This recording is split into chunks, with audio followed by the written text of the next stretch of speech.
Buenos, gurizada. Vício de linguagem novamente, né? Eu falo buenos umas 300 vezes por dia. Vamos lá, segunda peça. O caso era um acidente do trabalho em que ele ficou com sequelas no braço. Fiz a correção das peças, já devolvi pelo conectado. Segundo a Natália, minha salvadora aí, vocês entrem no conectado como se fosse refazer a peça e conseguem ver aquilo que eu botei em vermelho. Olha o vício de língua. Buenas. Vamos a algumas observações então genéricas, ver se eu consigo ajudá-los nessa elaboração de peça. Primeira questão, eu vou reiterar a situação do rito processual. Logo após vocês botarem ali ação trabalhista ou reclamação, é muito importante trazer que tipo de rito processual vocês estão, que a ação vai tramitar. Se é no rito ordinário, no rito sumaríssimo, no rito sumário, a gente já falou na outra oportunidade que nós temos os 3 ritos: sumário até 2 salários mínimos, sumaríssimo até 40 salários mínimos e acima disso ordinário. Então teve peças que colocaram, ótimo, obrigado, e teve gente que passou novamente por esse equívoco de não trazer o rito, e eu confesso que na primeira aula eu não fui explícito nisso e eu acho que criei um vício. Segunda observação, é o vício cacuete de vocês com o cível. Vocês, como eu já disse, foram treinados, né, no cível com mais intensidade. Então, tem manias do cível que vocês dificilmente querem largar.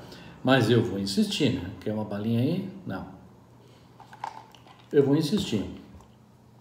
Nome da ação. Acho que teve 2 petições.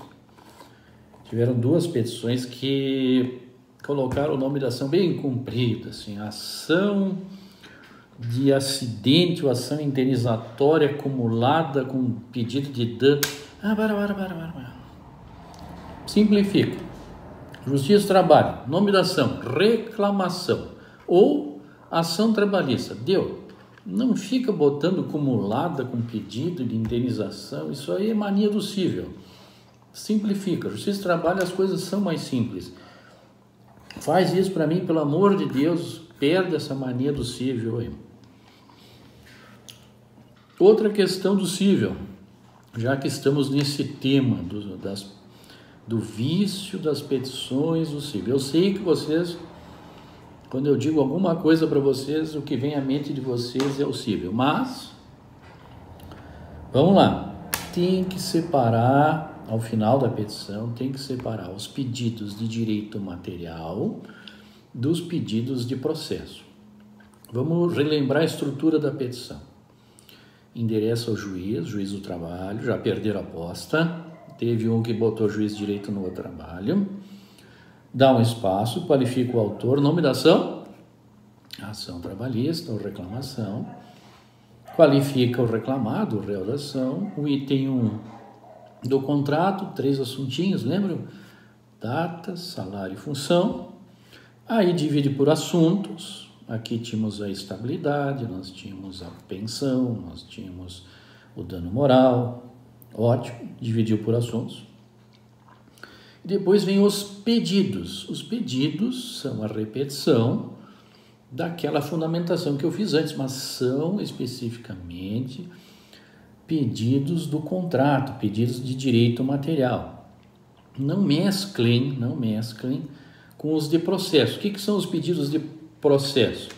Eu quero citar o réu, eu quero a procedência da ação, eu quero produzir provas, o valor da causa é esse. Isso tudo envolve processo. Separa. Pedidos, eu quero uma pensão vitalícia em parcela única, no valor tal, considerando a idade, o fator, ok. Eu quero dano moral, eu quero a reintegração do emprego e estabilidade. Ok, terminou, é aí, honorários, ok, vamos lá. Agora os pedidos de processo, citação, provas, procedência da ação, certo? Separem os pedidos de direito material, indicando valores dos pedidos de processo.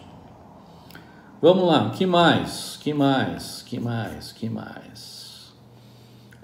Eu acho que umas 3 petições, talvez por empolgação ou por desconhecimento, colocaram o valor da pensão lá em cima, né? Muito alto. Pegaram, acho que, o salário completo do trabalhador, projetaram até os 79 anos e aí o valor chegou a um valor elevado. R$1.800.000. Veja, ele não está completamente inválido. Ele teve uma perda da capacidade de trabalho. Então a pensão inicial tem que considerar isso, é um fato real. Se ele tiver, pode até acontecer de um caso de o cidadão ficar completamente inválido por trabalho. Ok, se pega o salário inteiro dele, se projeta até os 79 anos, sem problema. Mas no caso aqui, ele perdeu parte da capacidade de trabalho. Então nós temos que considerar isso no pedido. A gente não pode pegar o salário dele e projetar até o final da vida. Professor, que percentual eu pego? Bom, uma dica é a tabela DPVAT. Lá tem, para os acidentes, né, percentuais. Eu perdi uma perna, perdi a capacidade de trabalho num braço. E ali tem percentuais. E eu não sou obrigado a acertar o percentual na mosca, obviamente. Mas é um percentual, não dá para jogar todo o salário do trabalhador, né? Tem que ponderar isso. Vou voltar aqui. Teve gente que colocou a peça como petição inicial. É uma petição inicial, mas eu vou pedir para, no conectado, colocar como peça avulsa. Fica mais fácil de corrigir. Eu consigo corrigir petição inicial, mas cria um pouco de transtorno. Muito bem, isso aqui nós já falamos também. Vamos falar do dano moral. Dano moral. Aí teve várias observações que eu acho prudente fazer. Veja, até um tempo atrás, antes de 2017, antes da reforma trabalhista, promovida pelo governo Temer, não havia artigos da CLT tratando dano moral, pois agora tem. E esse artigo eu agradeço todo santo dia o surgimento dele. Sabe por quê? Porque ele colocou critérios de fixar o dano moral. E isso é uma bênção, na verdade. Por quê?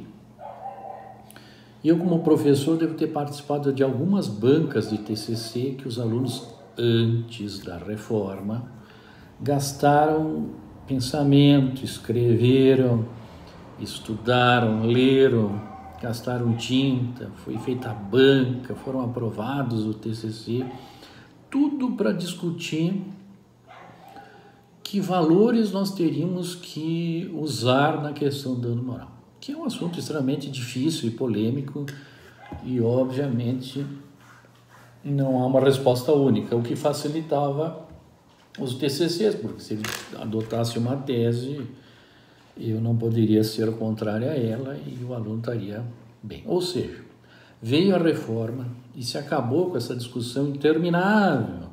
Mas qual será o critério para fixar o dano moral? Pois bem, a CLT fixou critérios e botou lá dano leve, grave, gravíssimo, médio, perdão, né? Leve, médio, grave, gravíssimo, e estabeleceu pisos com base no salário do trabalhador. É verdade que teve uma época, uma medida provisória que mudou isso, mas passou, a medida provisória passou. Se calcula dano moral na Justiça do Trabalho com base no salário do trabalhador. O que eu vi em algumas petições? Algumas petições simplesmente não abordaram o tema. Eu quero dano moral. Que valor, meu filho? Eu quero dano moral. Tem que dizer o valor. E não fez referência a nada. O juiz que arbitre. Não, a petição inicial tem que sugerir o valor, o que pretende, o que deseja. Se o juiz vai acolher o teu pedido, vai dar menos, vai dar mais, bom, aí é outro problema. Mas o advogado tem que sugerir o dano moral. Com base no quê? Leve, médio, grave, gravíssimo. E naquela escala da CLT. Pois bem, então, primeiro erro. O juiz quer arbitrar. Não, vai dizer quanto é. Outras petições, então, quiseram arbitrar, sugeriam um valor, né? E o que elas fizeram? Elas simplesmente disseram assim, tantos salários mínimos. A CLT não fala em salários mínimos, fala em salários do trabalhador.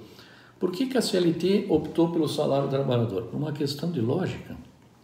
Se eu sou trabalhador e ganho R$1.000 por mês e passo a viver com esses R$1.000, que é pouco, mas é o salário mínimo,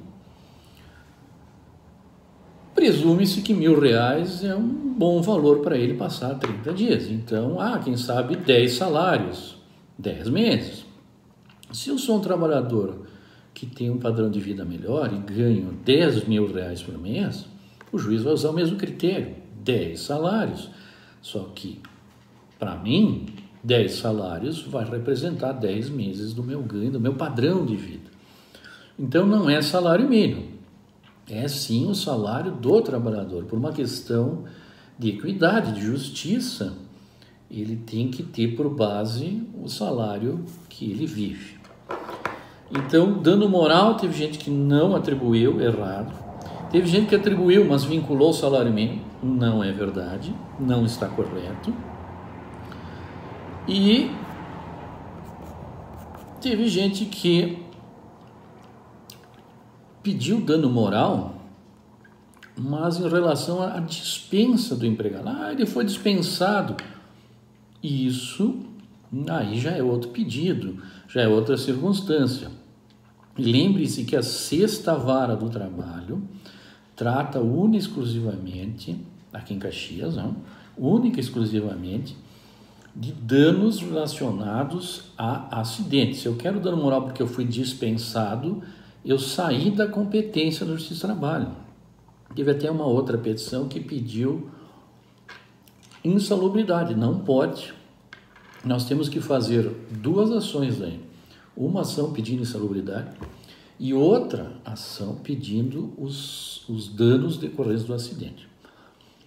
Isso a Justiça do Trabalho adotou como filosofia para separar esses assuntos e permitir que essas ações de acidente vigorem com mais rapidez, né? Que era uma queixa, nós ficávamos discutindo hora extra e a ação de acidente ficava parada. Teve petição que pediu a reintegração do emprego, apenas a estabilidade, e não pediu a pensão. E teve petição que pediu a pensão, mas não pediu o retorno do emprego, a estabilidade. Então, faltou o pedido. Na verdade, ali nós tínhamos alguns pedidos principais. Estabilidade, pensão vitalícia, parcela única de preferência e dano moral. Parabenizo quem trouxe a questão da responsabilidade objetiva. O Supremo Tribunal Federal recentemente decidiu que nas ações trabalhistas vinga a tese da responsabilidade objetiva, ou seja, expor ao empregador risco já traz a responsabilidade do empregador. Naquelas empresas em que o risco é acentuado, presume-se então a responsabilidade do empregador e não se exige mais a prova da culpa. O que era um item a ser levantado, questionado, trazido ali ao sabor do debate. Vou mencionar novamente como é que se faz o cálculo da pensão. Teve gente que fez um cálculo equivocado, mas só para relembrar, o cálculo que se faz na Justiça do Trabalho é projetar a idade do indivíduo, a idade que ele tem até os 79 anos, que é a expectativa do brasileiro. Então eu estou com 52, 79, vou viver 27, indo bem. E se eu sofresse um acidente do trabalho, teria que se pensar nesses 27 anos de pensão.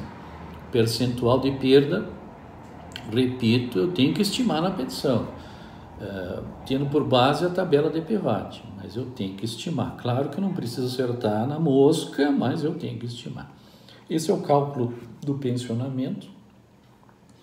Repito, a gente pede em parcela única, a justiça do trabalho adora para se livrar do processo, o advogado adora que recebe honorários e o cliente fica maravilhado porque ele gasta tudo em bobagem e depois fica sem dinheiro pro resto da vida. Mas tá bem, eu fiz umas observações gerais, eu vou postar esse vídeo no YouTube para que vocês possam ver, rever, mas nos encontramos daqui a pouco na nossa aula virtual, onde a gente pode tratar novamente desses temas e desses assuntos. Então, vamos lá, qualquer observação, comentário, façam na aula e assim por diante. Abraço!